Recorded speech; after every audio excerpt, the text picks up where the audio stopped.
কিয়ামত পর্যন্ত আনেওয়ালা সমস্ত উম্মতি মুহাম্মদীদের উদ্দেশ্যে আমার আল্লাহ বয়ান করলেন।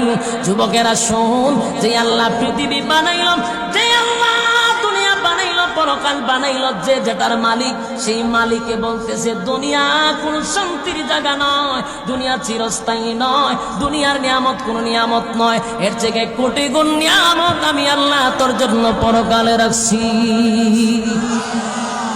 দুনিয়ার যত বড় বাদশাহী হন, কিন্তু যখন অস্থায়ী কথা হয় না। আর রব্বে কারীম বলে, বান্দা শুন,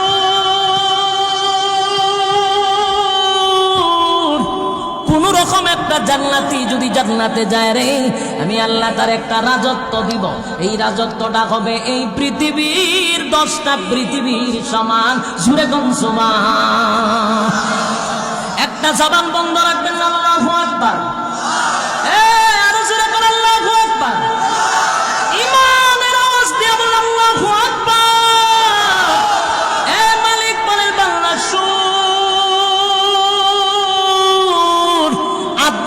জান্নাতি যদি জান্নাতে যায়, একটা দুইটা নয়, এই পৃথিবীর 10টা পৃথিবীর সমান আমি আল্লাহ রাজত্ব দিব গো।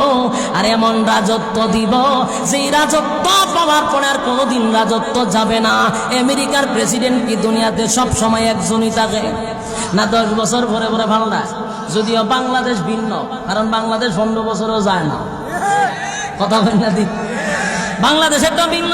কিন্তু আমেরিকা কোন যে কোনো দেশে কোন 10 বছরের বেশি মেয়াদ, বাংলাদেশটা আনলিমিটেড। কথা হয় না?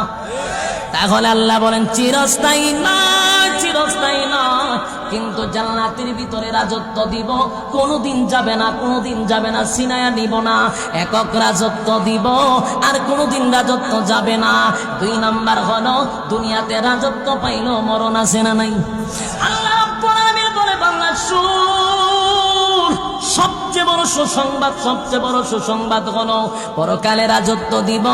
রাজত্ব পাওয়ার পরে আরেকটা ঘোষণা দিব, আরেকটা ঘোষণা দিব। ঘোষণাটা হলো, বান্দারে রাজত্ব পাইছ, আর কোনোদিন মরবি না। সুবহানাল্লাহ।